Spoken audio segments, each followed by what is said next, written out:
अगर आप देखेंगे, सबसे पहली बात तो ये एक झूठा प्रोपेगेंडा बीजेपी, आरएसएस ये कर रही है पूरे देश में कि वक्फ प्रॉपर्टी जो है वो एक प्राइवेट प्रॉपर्टी है। बीजेपी इसको ऐसा बता रही है कि ये गवर्नमेंट प्रॉपर्टी है, तो ये एक प्राइवेट प्रॉपर्टी है, नंबर वन। दूसरा, एक झूठा प्रोपेगेंडा बीजेपी, आरएसएस और उनके अलाइज की तरफ से किया जा रहा है कि वक्फ बोर्ड के पास देश में 9,40,000 एकड़ जमीन है। ये एक अफवाह फैलाई जा रही है कि 9,40,000 है।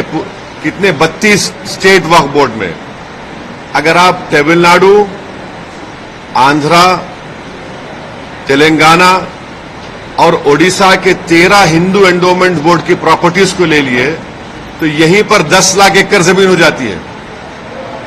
तो ये झूठा प्रोपेगेंडा किया जा रहा है कि आर्मी, रेलवेज के बाद वक्फ बोर्ड। भाई, आप तमिलनाडु, आंध्रा, तेलंगाना और ओडिशा में सिर्फ 13 प्रॉपर्टीज को कैग ने देखा। इन चारों को आप मिला लीजिए, 10 लाख एकड़ हो जाती है। पांचवी बात यह है कि ये जैसा हिंदू धर्म में प्रॉपर्टीज दान दी जाती है, वैसा ही मुस्लिम धर्म में ये दान दी गई प्रॉपर्टी है। अब उसमें गवर्नमेंट इंटरफेरेंस क्यों हो रहा है? ये आर्टिकल 26 का वायलेशन है। आर्टिकल 26 में लिखा गया कि कोई भी रिलीजियस डिनोमिनेशन अपने मजहब पे भी चल सकता और अपने जो इमूवेबल, मूवेबल प्रॉपर्टीज में उसको एडमिनिस्टर कर सकता। तो ये जो नरेंद्र मोदी की सरकार है वो वक्फ प्रॉपर्टीज को बचाने के लिए, वक्फ प्रॉपर्टीज को डेवलप करने के लिए, वक्फ प्रॉपर्टीज में एफिशिएंसी लाने के लिए ये बिल नहीं लाई है। ये बिल इसलिए लाया गया है ताकि हमेशा के लिए वक्फ बोर्ड को खत्म कर दिया जाए। इसकी मिसाल आपके सामने दे रहा हूं। 1995 एक्ट में वक्फ बाय यूजर है, यानी कोई चीज के इस्तेमाल करने की वजह से वो प्रॉपर्टी वक्फ हो जाती है। सर, नमाज हो रही है एक जगह पर, यतीम खाना है, कब्रिस्तान है। अब बीजेपी इस बिल में वक्फ बाय यूजर खत्म कर रही है। वैसे अगर आप हिंदू धर्म में देखेंगे, कई एंडोमेंट बोर्ड्स में देखेंगे, वहां पर बाय यूसेज वो प्लेस रिलीजियस हो जाती है। लॉ में है हिंदू धर्म के एंडोमेंट में। अब आप मेरे को बताइए, एक एग्जांपल दे रहा हूं। उत्तर प्रदेश में 1,21,000 रजिस्टर्ड वक्फ प्रॉपर्टीज है सुन्नी वक्फ बोर्ड में। उसमें से 1,12,000 तो वक्फ बाय यूजर है। जब वक्फ बाय यूजर खत्म हो जाएगा तो कौन सा लॉ अप्लाई होगा उसके ऊपर? एक ये हो गया। ये इनका ये वक्फ बोर्ड बचाने का मतलब नहीं, खींचने का मतलब है। दूसरा उसमें क्या है कि कोई 5 साल जो मुसलमान रहेगा, उसमें लिखा हुआ है प्रैक्टिसिंग मुसलमान रहेगा, वो ही वक्फ करेगा। अब प्रैक्टिसिंग मुसलमान का मतलब क्या है? क्या वो 5 वक्त की नमाज पढ़ने वाला होगा? क्या वो दाढ़ी होगी, सर पे टोपी होगी? क्या वो रातों में जाके मस्जिद में इबादत करेगा? क्या वो कुरान का हाफिज होगा? क्या उसकी वाइफ मुस्लिम होगी या नॉन मुस्लिम होगी? ये तुम कौन होते तय करने वाले?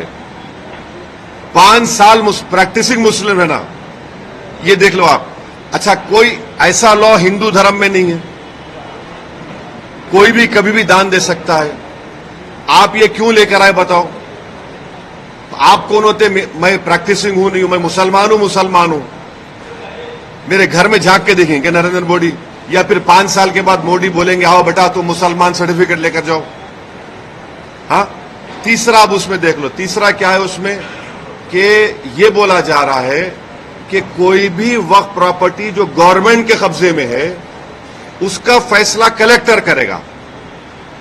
अब आप मेरे को बताइए, कलेक्टर खुद गवर्नमेंट का होता है, एग्जीक्यूटिव का। क्या कलेक्टर अपने मामले में जज बन सकता है क्या? ये तो प्रिंसिपल्स ऑफ नेचुरल जस्टिस के खिलाफ है।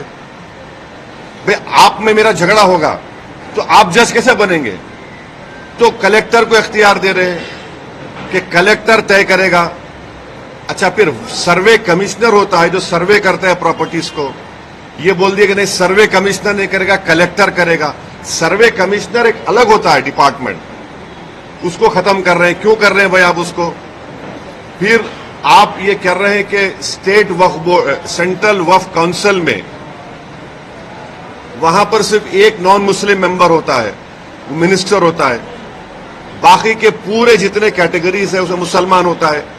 आप उसको खत्म करके मेजॉरिटी नॉन मुस्लिम को मेंबर बनाना चाह रहे हैं। स्टेट वक्फ बोर्ड में पूरे मुस्लिम मेंबर्स होते हैं, उसको आप क्या कर रहे हैं?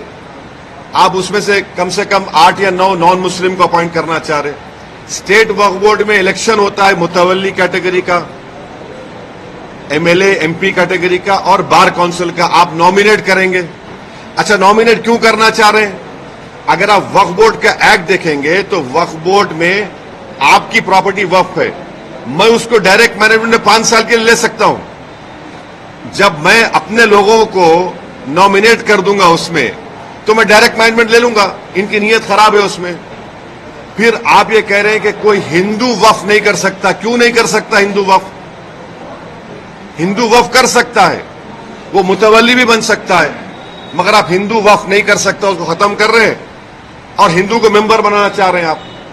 सेंट्रल वक्फ काउंसिल लेके देयर शैल बी, शेल का मतलब मैंडेटरी अंग्रेजी में, 2 मेंबर रहेंगे मिनिमम। फिर ये झूठा प्रोपेगेंडा बीजेपी की कि हम महिलाओं को बना रहे हैं, वो पढ़ते नहीं है। ऑलरेडी महिला का प्रोविजन है। क्या प्रोविजन है? अब ये बोल रहे कि 2 बनाएंगे। अभी जो प्रोविजन है एटलीस्ट 2, यानी 2 से बढ़ सकते, आप 2 कर दिए खाली उसको। वक्फ का एक ट्राइब्यूनल है। अब ट्राइब्यूनल में झूठा प्रोपेगेंडा करते हैं कि ये इसका डिसीजन फाइनल होता है। भाई एनजीटी ट्राइब्यूनल है, इनकम टैक्स का ट्राइब्यूनल है, रेलवे क्लेमेंट्स ट्राइब्यूनल है, ऐसे 14 ट्राइब्यूनल है जिनका डिसीजन फाइनल होता है। अपील नहीं कर सकते। भाई ट्राइब्यूनल के जजमेंट के बाद हाई कोर्ट में रिव्यू पिटीशन डाला जाता है। अपील करने से तो लाखों केस कोर्ट में है, और रिव्यू पिटीशन में हाई कोर्ट पूरा रिकॉर्ड मंगा सकता है। तो ये वक्फ के फेवर में नहीं है। फिर इसमें आपने एक कानून लेकर आए। अभी कानून क्या है कि अगर कोई वक्फ की जायदाद को चोरी से बेचता है, उसको 2 साल का रिगरस इंप्रिजनमेंट, नॉन बेलेबल। अभी मोदी जी के दिमाग में ख्याल आया, क्या ख्याल आया? कि तू वक्फ बोर्ड की जायदाद को बेच दे। मोदी है तो मुमकिन है, क्या मुमकिन है? कि तेरे को 2 साल नहीं, सिंपल इंप्रिजनमेंट, तेरे को बेलेबल हो जाएगा। तो वक्फ के मफाद में क्या हो रहा है? ट्राइब्यूनल है वक्फ का ट्राइब्यूनल, उसमें एक डिस्ट्रिक्ट जज सीजे अपॉइंट करते हैं हाई कोर्ट के, एक इस्लामिक नॉलेज का जानकार और एक एमिनेंट पर्सन। अब आप क्या करते हैं? रिटायर्ड डिस्ट्रिक्ट जज, रिटायर्ड गवर्नमेंट एम्प्लॉय, कैसे होगा?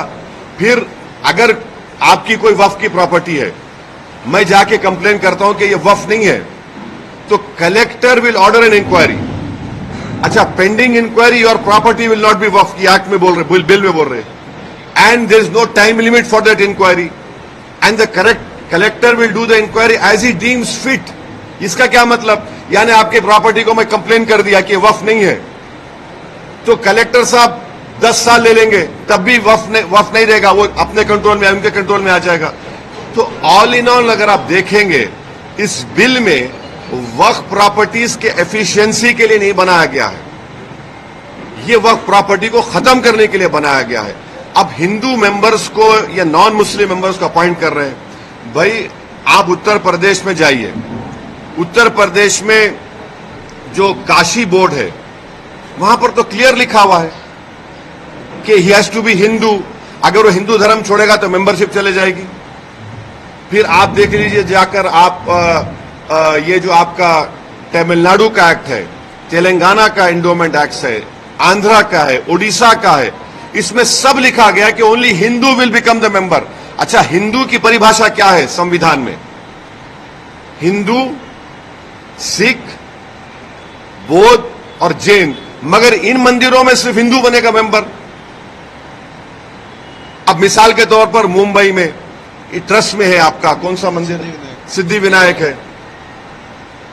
गुजरात में सोमनाथ की मंदिर, वो भी ट्रस्ट में आता। वहां पर आप किसको बनाते हैं मेंबर? आप एक बात समझिए, तिरुपति के प्रसाद में घी में एनिमल फैट आया तो एतराज हो रहा है, बिल्कुल सही है, नहीं होना चाहिए अगर हुआ तो। मगर आप हमारे धर्म के संस्थानों में आप कैसे नॉन मुस्लिम को बनाएंगे?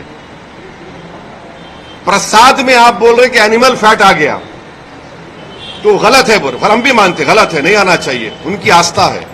मगर यहां पर हमारी आस्था, हमारे धर्म में ये तो वक्फ बोर्ड तो मुस्लिम धर्म का हिस्सा है।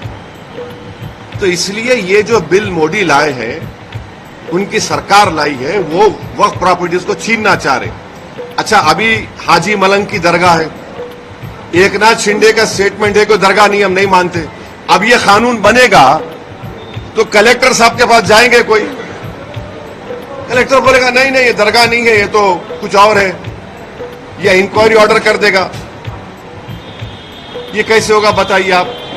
अच्छा, एक मिनट ठहरिए, इसमें एएसआई के प्रोटेक्टेड मॉन्यूमेंट्स भी है। एएसआई चाहता है कि पूरा निकाल दिया जाए वक्फ बोर्ड से। एएसआई का सेक्शन 16(1) पढ़िए आप, वो ये बोलता है कि the religious character of any protected monument can never be changed. तो ये इसीलिए हम कह रहे हैं कि ये वक्फ बिल जो नरेंद्र मोदी लाए हैं, वो वक्फ की प्रॉपर्टीज को बचाने के लिए नहीं, वक्फ के प्रॉपर्टीज को एफिशिएंट बनाने के लिए नहीं। अच्छा, जो वक्फ बोर्ड को मुतवल्ली 7% देते थे अपने इनकम का, उसको आप 5% कर दिए। ये कौन सा वक्फ के मफाद में काम कर रहे बताओ आप? तो इसीलिए ये सब एक मुसलमानों से उनकी मस्जिदों को छीनना चाहते हैं, दरगाहों को छीनना चाहते हैं, कब्रस्तानों को छीनना चाहते हैं, इसलिए इस बिल को लाए हैं लोग। नमस्कार दोस्तों, बीसीआर न्यूज में आपका स्वागत है। मैं हूं आपका होस्ट एंड दोस्त अजय शास्त्री। उम्मीद है आपको ये हमारा वीडियो अच्छा लगा होगा, तो आप इसको शेयर कीजिए और लाइक कीजिए और साथ साथ हमारे चैनल को सब्सक्राइब भी कीजिए। जी हाँ, ऐसे ही नए वीडियो के साथ फिर आपके साथ हाजिर होंगे। तब तक के लिए आपसे अलविदा लेते हैं।